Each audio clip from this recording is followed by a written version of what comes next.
Baik, terima kasih kepada moderator dan juga panitia yang telah memberikan kesempatannya kepada saya untuk mengisi acara ini sebagai pemateri dalam penyuluhan kesehatan masyarakat dengan tema bahaya pergaulan bebas. Jadi yang akan kita bahas ini pergaulan bebas. Sebelumnya, apa sih pergaulan bebas?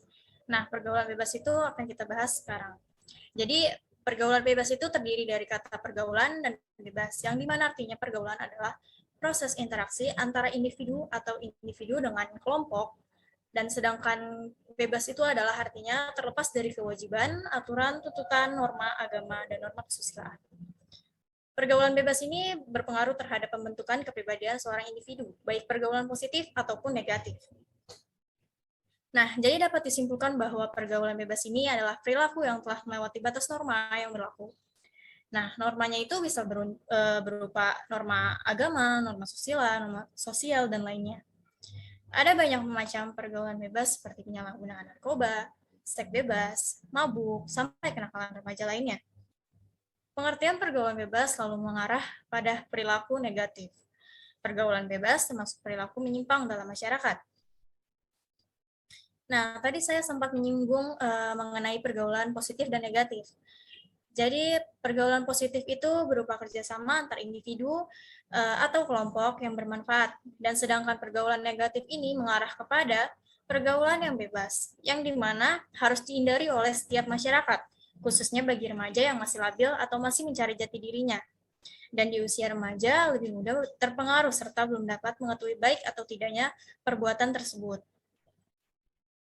Nah, di sini ada pengaruh positif pergaulan.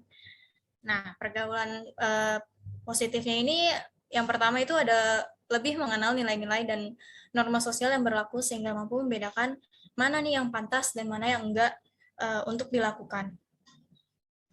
Terus yang kedua ini lebih mengenal kepribadian masing-masing orang sekaligus menyadari bahwa manusia tuh memiliki keunikan masing-masing yang perlu kita hargai. Yang ketiga ini mampu menyesuaikan diri dalam berinteraksi dengan banyak orang, sehingga mampu meningkatkan rasa percaya diri. Dan yang terakhir, membentuk kepribadian yang baik, yang bisa diterima di berbagai lapisan masyarakat, sehingga bisa tumbuh dan berkembang menjadi sosok individu yang pantas diteladani. Dan di sini ada juga pengaruh negatif dari pergaulan, yang dimana dapat menghilangkan semangat belajar dan cenderung malas, juga menyukai hal-hal yang melanggar norma sosial. Terus yang kedua ini ada suramnya masa depan akibat terjerumus dalam dunia kelam, seperti kecanduan narkoba, terlibat dalam tindak kriminal, tawuran, dan lain sebagainya. Itu termasuk ke dalam dunia-dunia yang kelam. Terus yang ketiga ini dijauhi dari masyarakat sekitar karena berperilaku tidak sesuai dengan nilai atau norma sosial yang berlaku. Seperti kurangnya etika dalam bermasyarakat atau kurang sopan terhadap orang tua yang lebih tua. Terus yang terakhir ini tumbuh menjadi sosok individu yang dengan kepribadian yang menyimpang. Nah, di sini ada ciri-ciri pergaulan bebas. Yang pertama ini terjadi perubahan-perubahan pikiran, lingkungan pergaulan, dan tanggung jawab yang dihadapi. Terus yang kedua ini sering keluar malam, dibarengi dengan penggunaan obat-obatan terlarang dan minum-minuman keras. Yang ketiga ini perilaku tidak baik dalam masyarakat, seperti tidak beretika, berpakaian terbuka, tidak menghormati orang yang lebih tua, dan lain sebagainya. Dan yang keempat ini mudah mengalami gelisah, tidak sabaran, emosional, malas, menunjukkan eksistensi dan kepercayaan diri, serta selalu ingin mencoba banyak hal. Dan yang kelima ini, ia ingin mendapatkan harta dan uang dengan menghalalkan segala cara, termasuk dengan jalan yang salah dan keji dan haram, seperti mencuri. Nah, di sini ada beberapa contoh kasus pergaulan bebas di Indonesia. Salah satu contohnya ini pada remaja yang menyesali perbuatannya sehingga dia mendekam di LPK Medan. Terus juga ada bocah umur 10 tahun menjadi pencandu narkoba. Terus juga ada remaja 13 tahun yang menghamili pacarnya yang melahirkan, dan masih banyak lagi kasus-kasus pergaulan bebas di Indonesia yang masih terus terjadi. Tempatkan saya, mempersilakan saya untuk melanjutkan presentasinya. Di sini ada penyebab pergaulan bebas. Tolong kecilin. Yang pertama ini kontrol diri. Orang yang kontrol dirinya lemah biasanya tidak dapat membedakan perilaku yang baik dan buruk, membuat anak dan remaja berpotensi melakukan tindakan melanggar norma atau perilaku buruk. Bahkan meskipun anak sudah dapat membedakan dua tingkah laku tersebut, mereka tetap bisa melanggarnya ketika mereka tidak dapat mengembangkan kontrol diri dengan baik. Kemudian ada gaya hidup. Gaya hidup modern biasa menyebabkan pergaulan bebas pada remaja. Mengikuti gaya hidup atau tren yang tidak sesuai dengan norma yang berlaku pada akhirnya dapat memicu pergaulan yang bebas. Berikutnya ada kurangnya nilai keagamaan. Melalui pendidikan agama, anak bisa mendapatkan nilai moral yang berlaku di masyarakat. Dengan begitu, anak mengerti hal apa saja yang mempunyai nilai kebaikan dan yang bersifat merusak perlu dihindari. Jika pendidikan agama tidak dapat ditanamkan pada anak dengan baik, maka anak akan merasa kesulitan dalam menjalankan peranan di masyarakat.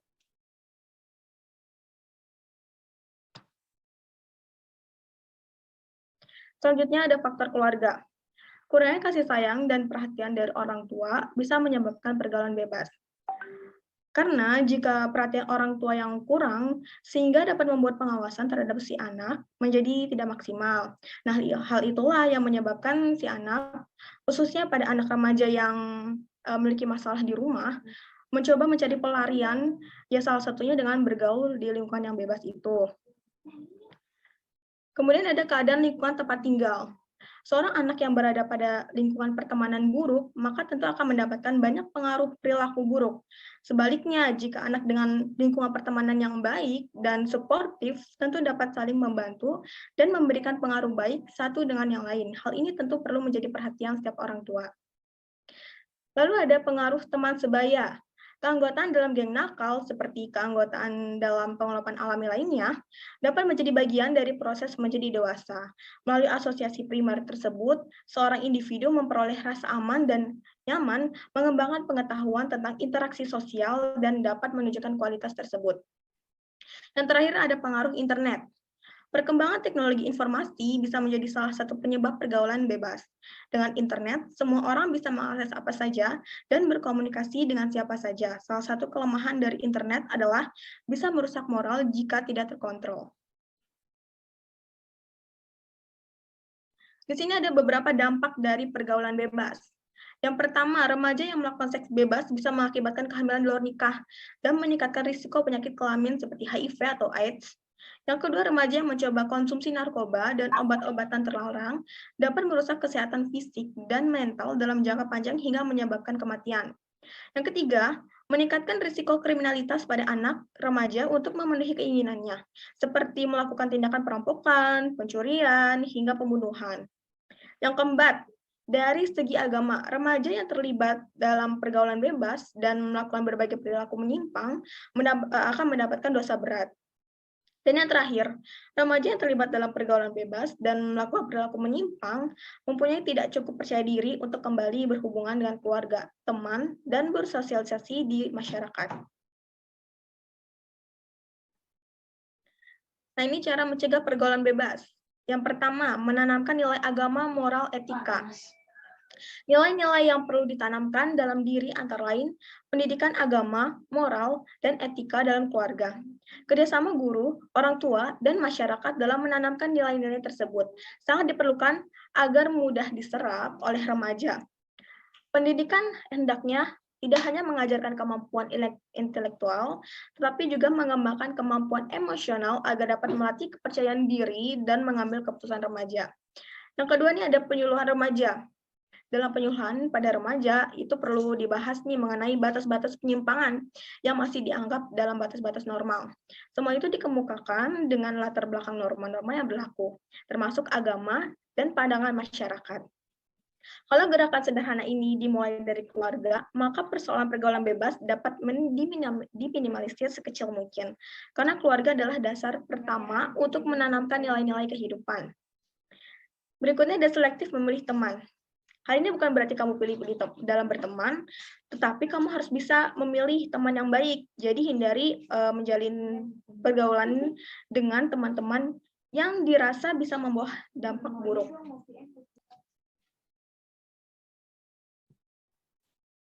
Terima kasih Saudara Sofi atas pemaparan materinya. Selanjutnya kita akan masuk ke dalam sesi tanya jawab. Udah ada beberapa peserta yang mengajukan pertanyaan. Oke, akan saya bacakan urut kali ya dari yang pertama ya. Yang pertama ada dari Anissa, ditujukan kepada pembicara 2. Izin bertanya, apakah jika seseorang tidak mendapatkan kasih sayang atau perhatian dari orang tua, maka seseorang tersebut sudah pasti masuk ke dalam pergaulan bebas? Saudara Sofi mungkin bisa dijawab. Silakan. Baik, terima kasih pertanyaannya. Menurut saya tidak bisa dikatakan pasti, tapi hal tersebut bisa jadi faktor pendukung seseorang masuk pergaulan bebas. Karena sejatinya untuk mendapatkan kasih sayang atau perhatian itu tidak harus dari orang tua, tapi bisa dari sahabat, keluarga terdekat, atau lingkungan pertemanan yang baik gitu. Bahkan banyak contoh nih di luar sana orang-orang sukses yang mengatakan dia korban dari divorce katanya, ya, tapi dia malah mampu bangkit dan menjadi sukses. Tentunya juga terhindar dari pergaulan bebas. Nah, semua kembali ke pribadi kita sendiri sih, ke pribadi masing-masing gitu. Selagi kita mampu mengendalikan, membentengi diri, dan mengalihkan perhatiannya ke hal-hal yang positif, seperti menyalurkan bakat positif, saya rasa adanya faktor kurang atau tidak mendapatkan kasih sayang tersebut dapat dikatakan sebagai faktor seseorang bisa masuk ke dalam pergaulan bebas. Kurang lebih seperti itu jawabannya. Apakah ini? Baik, terima kasih Saudara Sofiana. Semoga menjelaskan ya dari pertanyaan dari Saudara Anissa tadi. Kemudian yang kedua ada dari Saudara Revi, ditujukan kepada pembicara 1. Pertanyaannya seperti apa sisi positif dari pergaulan bebas? Mungkin dari Saudara Naida bisa dijawab. Silakan. Oke, terima kasih kepada yang sudah bertanya. Jadi dampak positif dari pergaulan bebas ini juga ada ya. Salah satunya remaja lebih banyak teman, lebih banyak teman, terus baik dari kalangan seusianya, baik sampai ke usia dewasa. Jadi mereka mudah diterima karena bisa baik dalam bersosialisasinya. Terus juga mereka yang melakukan pergaulan bebas juga bisa beradaptasi dengan lingkungan yang baru. Jadi ketika dia pergi kemanapun, mereka dapat memiliki solidaritas yang tinggi dan toleransi satu sama lainnya. Jadi emang sangat penting peran orang tua dalam pembinaan anak remaja dari sekarang. Terus juga kalau misalnya seseorang yang mengikuti pergaulan bebas ini memiliki pengalaman yang lebih banyak, terus pengetahuan, minat, dan teman yang lebih banyak.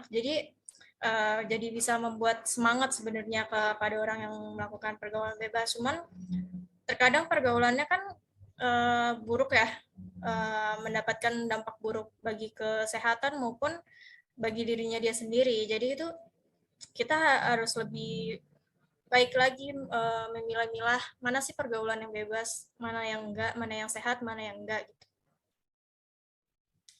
Saya rasa itu aja. Baik, terima kasih Saudara Naida atas jawabannya. Semoga menjelaskan ya dari pertanyaan Saudara Revi. Terakhir yaitu dokumentasi, kita foto bersama. Peserta seluruhnya dimohon untuk on kamera ya. On kamera semuanya.